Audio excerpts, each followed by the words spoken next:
Well, hi there, and welcome back to another episode of Let's Talk Real Estate Investing. I'm your host, Sharon Vornholt, and I'm so happy you're tuning in today. My guest today is my friend, Melissa Johnson, and I'm so excited to have this conversation because it's a topic that I don't think is even widely discussed or even acknowledged. And that is, what do you do when you've lost the passion around your business? What do you do if you can't find your joy around the business? And maybe for some people, they even feel a little lost. Maybe you need to reinvent yourself if that's the way you feel, or you need to do something different. But it seems like all of these conflicting feelings come up around your business and around your life. Now, you all probably know Melissa as the woman who has flipped close to 1,000 houses in San Antonio, Texas, while raising 5 children. She has also built a portfolio of rental properties and real estate notes at the same time. But her real passion for business is helping others, which eventually led her to coaching entrepreneurs from all over the country. Melissa is especially focused on problem solving and helping business owners reach their full potential. And this is one thing that I love about what she does. And she has a family first philosophy, and she understands the true power of creating a business that works for you so that you can enjoy your life to the fullest. So welcome to the show, Melissa. Thank you. Thanks for having me. Well, I am really excited for this conversation today, but I wanted to start out with having you tell a little bit of your backstory and how you got to where you are today. Sure. So, like you mentioned, been flipping houses in San Antonio since 2003. Came from a corporate sort of background. Got into that, did that for a really long time, loved it for a long time, and kind of lost the passion for it, over the years. And 21 years of doing the same thing over and over and over again, it kind of loses its luster after a while. So when COVID hit, I felt like it was kind of a chance to reset things. I had just gone through a divorce. I was just in a really strange place in life, kind of hitting a midlife, I don't want to say a crisis, but maybe a midlife reinvention. And, it was really a great time to kind of take stock of what was happening in life. And what I realized was that, I was talking to people were reaching out, for help and what should I do? And, obviously I didn't have all the answers, but I loved talking to people about their businesses and seeing, what's going on? How can I help? Like, I love solving problems.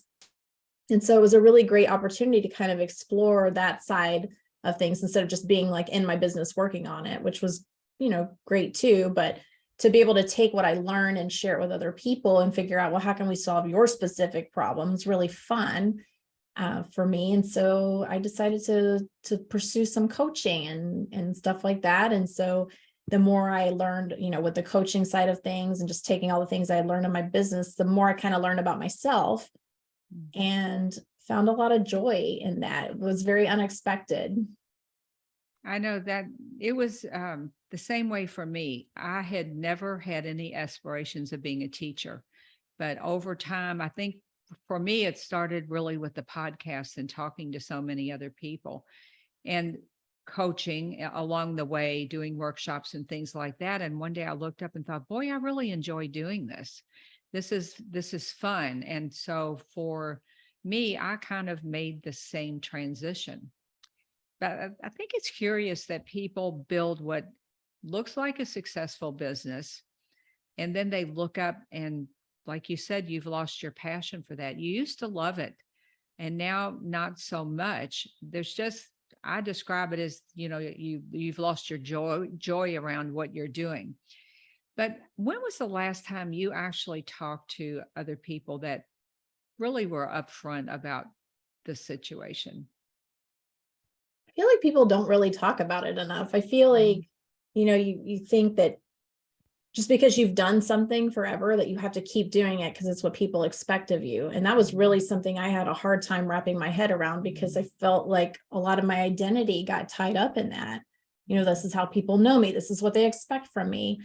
And then I realized that that's not really what I wanted for myself. And it didn't I had to quit caring about what other people thought, if I was going to, not meet their expectation of Yeah. being a house flipper anymore, because it wasn't what I wanted. And so, and I think that's okay, to stop and say, is this even what I really want, or can this look different? Mhm. And so when I did that, it was kind of like, okay, well, maybe I don't want to flip houses anymore. And that's okay. Like, it's been a lot of time doing that. I was very successful at it. But just because I did it, nobody can take that away from me, right? Like, that was just something that I did, but that's not who I am now. You grow and you change. And what I learned from all that was that I really loved business itself. It wasn't really so much the house flipping, like finding deals and fixing up houses and selling them and, all that stuff. It was cool, but really it was what was underneath all that I really enjoyed. But I didn't know that till I took a break from it and actually kind of looked at the whole thing as a whole. Mhm. I think it's interesting that you say you do a look back, and it's also interesting how much of our identity is tied to what we do. And then we do feel like we can't quit doing the thing. We can't make this transition or the reinvent ourselves because people expect us to be this other thing, this other person. And that's a hard thing. I don't know if it's for everyone. I think for women, especially, it's a hard thing because if you think back in history, women were housewives and that was their thing. And then they got a job and people would go, well, wait a minute, what? You got a job? You're leaving your family behind, you're not taking care of them the way you should. So I think throughout history, people have done this, but I think today you get pigeonholed. At least I feel like a lot of people get pigeonholed into what they're doing. And then when they say, I don't want to do that anymore, there is a lot of criticism around that. Oh, for sure. Just like some backlash there. Like, how dare you? How dare you not want to do that anymore? How could you walk away from that?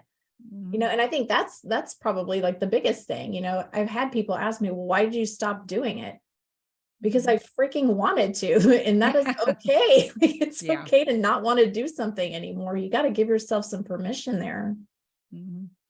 But then you find yourself in the position where you've got to get back on track. And then I think for so many people, it's almost like starting over. It's a how do you find your footing around your next thing then? I'm still working on that. But I think it starts with like a radical change, Mhm. right? And so like you've got to shake things up somehow. So it's just like intermittent fasting, right? Like I've been looking into this because I used to do it quite a bit, and I was kind of interested in like the science behind it. And it's like resetting your body, right, through fasting. Mhm. And it's kind of the same thing with when you lose your joy. Like, how can you reset yourself? And so, you got to shock the system, right? You got to shock yourself somehow. You got to change something radically. And so for me, like this past summer was like a huge radical change for me. I went through a lot of stuff this last summer, and a big part of it was changing my environment. I didn't Mhm. realize how much of an influence my environment was having on me. And so when I changed my environment, I noticed my mindset changing. I felt myself starting to become more focused again and more interested in where my mind was, because I was just kind of drifting. I was in the same space, and being in that same space made me feel like I needed to keep doing the same thing. And it was Mhm. actually holding me back in a way, because, Mhm. well, this place where I'm at is tied to this part of my life.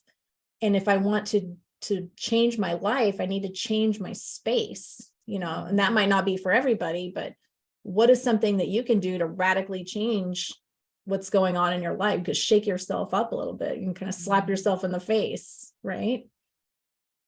I think your physical space does have a big impact on things. And if you've come from a situation maybe where you got a divorce or some big event happened in your life, there was maybe someone passed away or whatever that is, oftentimes changing your physical space is an important part of moving forward. I think you're right. You have to do something radical a lot of times to find your footing again. But for people, let's say if someone is feeling this way now and they don't know really, do I need to do something different? Well, that could be it. Or maybe for your business. I know you talk a lot about building your business on a strong foundation, not having a shaky foundation. How do they know? Do they need to do something different completely? Or could it be that you need to fix your situation? Like one thing you said was, fix your location. What Mhm. if you maybe need to tweak things up in your business? Or if you are a rehabber, maybe you need to add rentals. Maybe you just realize you need to change that business up. Mhm. But then there's also the part about, this is a kind of a whole big topic, working on yourself as a person. This all comes into play here. So I think maybe, would you say the first step is to identify, do I really want to be in this business anymore? Or Oh, do for I, sure. For maybe sure. that's the first question to ask yourself. Yeah, I think if you're feeling stuck, the first thing is to ask yourself, do you even want to do that anymore? And kind of think about, well, if I don't do this, what do I want to do? Mhm. And maybe taking some time to explore that. But what you said, I actually just wrote down because I was like, don't forget. It does start with you, right? Like any problem in your business, it starts with a leader. So if you're struggling yourself as a person, it's going to show up in your business. And I can say that because it happened to me. I let things go. I let things slide and slack, and because I was in a bad place. And once I realized that, with the whole, like, I got to slap myself here, like, what are you doing? What are you doing? Like, get it together. And a lot of that work needed to be done on myself first. You can't help somebody else or help anything else until you help yourself. That includes your business. So I feel like working on myself has helped help make business better. I think any kind of change, like, you really got to figure out what's the meaning behind it. Like, why do you want that thing? What is that change going to look like? How will you feel when you make that change? And then start to attack different things, like, okay, if we want to change our business somehow, well, are we having a culture problem in our business? Are we having a people problem? Are we having a process problem? Things like there's so much to that, but it starts with a self-awareness. If you aren't self-aware, then you're going to miss a lot of things, even I think in your business. Mhm. I think that's true. So I guess that is a hard thing for people to do, to take an honest look at yourself. Where are you? Um, are there things you need to fix about yourself or in your world? That's a good analogy. Really, you can't help anyone. It's always goes back to what they say on the airplane. Put your Mhm. own mask on in an emergency before you attempt to put on someone else's oxygen mask. But I think that's so true. You have to figure that piece of it out. And also, if you let yourself become so unmotivated, maybe that you don't exercise, you don't eat right, you don't do other things, you need to kind of fix all of that stuff. Not take a year to fix it, but you need to say, okay, what do I need to do to get back into optimal shape with my mind and my body? And then you need to look at your business. And I know that you are big on problem solving. So tell me a little bit about how you would dissect someone's business. My business just isn't working. It's a mess. Melissa, come in and do this magic thing and help me get straightened out.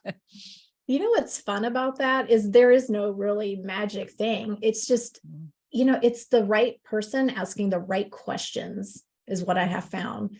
And so, like, when I talk to somebody about their business, I come at them with a billion questions because, one, that's how my mind works. I'm super curious about things, but also what you say and what you don't say tells me a lot.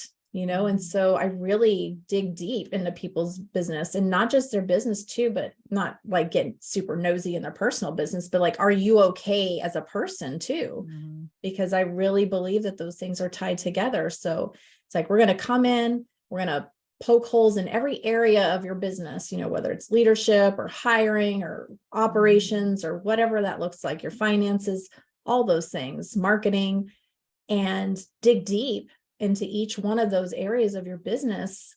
Figure out, okay, well, what's working, what's not working, and then, okay, now how are you as a person? Are you struggling with something? Are you not disciplined? Are you not motivated?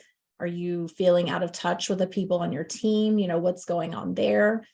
And then pull it all together and say, okay, well, based on what I'm hearing, you've got a lot of issues around, a lot of it starts with like your culture. So here's a good example. My aunt called me the other day out of the blue, and they own a huge crane company. And we had a really great conversation. She's like, I need help. I don't know what to do. The business, we're struggling because it's a family business and we need, I'm not sure what to do here. And so we talked, she tells me all the things going on, and I'm like, okay, sounds like the company, like financially, is very healthy. Sales are good, things like that. And what it boiled down to, there was a leadership problem. There was a leadership and culture problem, and that trickled down to everything else that was happening. And so a lot of times, a lot of those problems start there if you're brave enough to dig into that stuff. And it's funny because I feel like that's the stuff that most people don't want to dig into first. They want to think it's like, we're having a sales problem, we're not getting enough leads, whatever. Like, yes, those are probably issues too, but at the higher level, there's probably something else going on. Maybe somebody's not trained properly. Maybe there's, maybe your marketing needs to be looked at. Like, I don't know, like there's a lot of things that could go into that, but a lot of it like goes up, right? So it goes up to the leadership. Has that person been supported? Have they been trained properly? Have they been given the tools that they need to do the job? Have the agreements and expectations been clearly communicated? Things like that. That is so interesting, because if you are struggling in your business, is it that you're unhappy with that business, or is it that if the things were working properly, if you could identify the problem and fix that problem, like the leadership problem, maybe you would fall back in love with your business again? Yeah, definitely. So what do you say about if you're in this situation and you just can't figure out if you need to fix your business to be happy with it again, or if you are just in the wrong business and need to do kind of what we've done at times, or do a complete reinvention, say, I used to be this, I used to do this, but I don't do that any longer. Do you think they should take a break, maybe take some time and think about it, or just keep plowing through till they figure it out? What do you think about that? I mean, I'm a fan of taking a break. I don't, that doesn't mean take a break forever. You can't walk away from anything, but I think that time should be spent really being honest with yourself, about what you want, and then making a decision is a huge thing. Like, just decide. A lot of things, it's like, well, I got to do this and this and this, it's like, no, you just need to make a decision. And I think a lot of people get stuck there, myself included. Like I'm, this is like what is it, the pot calling the kettle black or what? This is my come to Jesus with myself too, that I've had to have, because I can be very indecisive sometimes. And I know that about myself, but I have learned that now that I know that about me, then I know that like a decision needs to be made. And that's where, if you're feeling stuck, take a time to think about it, and then make a decision, and then commit to that decision. And nothing ever says that you can't change your mind down the road, but at least if you took the time to really think it through, decide, commit, and then see how you feel about it, 6 months, a year down the road. And then if it's still something you don't want to do, well, then that you tried your level best, right? And then, okay, I did everything I can do, I'm done. Or, wow, I really love my business again, I'm super excited about it, things are better. Like, I just had a moment there, whatever that looks like. Mm. All the things that were weighing me down are no longer weighing me down because I fixed the root problem, the core Right. problem in there. Yes, Right. I think that that's a big part of it.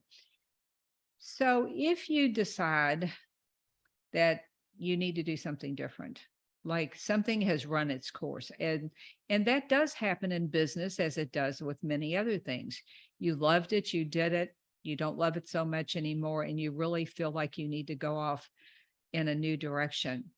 Do you have any tips on figuring out what's next? Where do you even start with that? You probably have something in your life, something in your world that is kind of like a next, like you and I have kind of gravitated toward the teaching side, the mentorship, the coaching side of the business. It's something that we love. But what if someone really has no clue where to go? What do you advise them to do? I think if you think about something that once did give you passion, what was it about that thing that you did that you loved so much? So like I mentioned, for me personally, it was like it wasn't so much the house flipping stuff. It ended up being the business side. It's like if I really sat there and thought about like, okay, if I don't want to do this anymore, what did I like? What was like really fun about this? And for me, it was like one, the startup. Like I love starting anything, and that's just how my personality is. Finishing things, that's another story. But I love to like start something. I love ideas. If you're an idea person, like take all those ideas. Like I keep a notebook, my idea book, and every idea I have, because I used to want to just like run at every idea all the time. And then I was like, I can't do that. So maybe keep a notebook or a list of like all these things that you're having ideas about. That way, when you do get in a point where you're like, I'm not passionate, or maybe I want to try something else, you can go back to that. But I think it really starts with examining anything that you enjoy. And it doesn't just even have to be in your business either. And figure out what it is about that thing that you love. And then how can you turn that into, a fulfilling career? Maybe if you're doing marketing and you love creating content, maybe but you're kind of burned out on it. Maybe there's something in the creativity part of it. Maybe you end up writing a book or something. It's really just kind of examining what is the thing that's giving you joy, or that gave you joy in the past, and how can you tap into that in the future? So it could be something as simple as doing what you're already doing differently, Right. finding a new outlet, kind of a pivot in your business. Maybe you love working out, and so maybe you start a blog on, teaching people, or a YouTube channel, best workout tips, how to, and that turns into a business, and it's fitness. It's something that you love. It could be anything. I do believe too that sometimes you think it's your business, or it could be, we're talking business here, but it could be that you have a 9-to-5 job. Maybe real estate is your side gig, or something else. All of these things apply to somebody that's in a corporate job as well. I mean, they get in the same spots as entrepreneurs do. But one thing I've noticed is that sometimes you find yourself not liking where you are, maybe in your business, but it's actually something personal. It's another stressor somewhere in your life, that if you fix that, maybe talked to somebody recently that was so struggling with their business, but the real problem was they were taking care of an aging parent. So while they were very unhappy about the business, that wasn't really where the unhappiness came from. It came from the sheer volume of work and the stress and all of those things.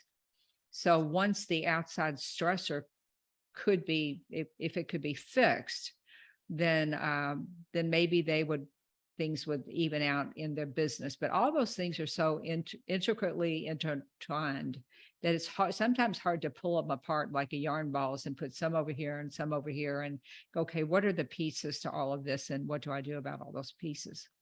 Yeah.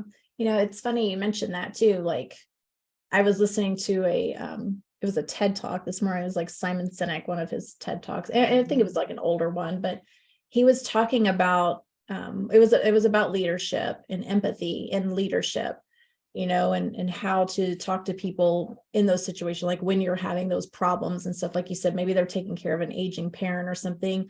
And it was really cool how he was talking about how to speak to people, on your team with empathy, to where it's like, hey, I think he gave the example, like, you're not hitting your numbers, and if you don't start hitting your numbers, and how many times have we done that and like heard that, right? Like, Yeah. you're not hitting your numbers, we're going to have to let you go, instead of, and he gave a good example of how to approach that situation with people, with saying, leading with empathy and saying, I noticed you haven't been hitting your numbers. What's going on? Is everything okay?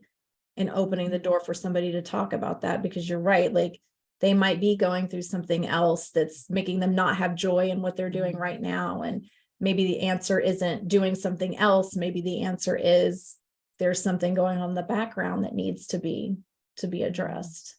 But we don't know that because we don't ask the right questions, but it's our job as leaders to do that.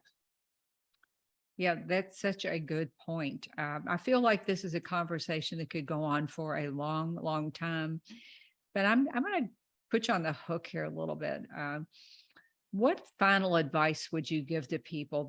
They're in this position now. They just are kind of floundering. What would your advice be to them for next steps?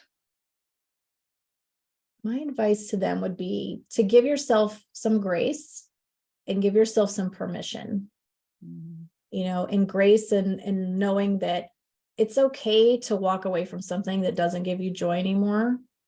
That you don't have to be what everybody thinks that you should be. You should just be you, and then give yourself permission to do that. I love that. I love that. Give yourself permission to do that. Well, Melissa, as always, thanks so much for coming on the show today. I love doing these with you. What's the best way for folks to get in touch with you? Thanks for having me back. Best way for people to get in touch with me is probably my website. It's themelissajohnson.com. And lots of stuff on there, just a little bit about me and my podcast, and ways that we can connect there. Okay. And I'll folks, I'll put that link in the show notes. And I know Melissa also has an Instagram too, which we'll link to that too. But thanks to all the listeners for coming out today. And I love to hear what you would like to hear about on the podcast. So when, let us know what are you struggling with now? What could you use some help with? And as always, please share the show if you loved it, and I know you did, and leave us a rating and a review on iTunes. And I will see you all same time, same place next week. Bye for now. Thanks, Melissa. Thank you.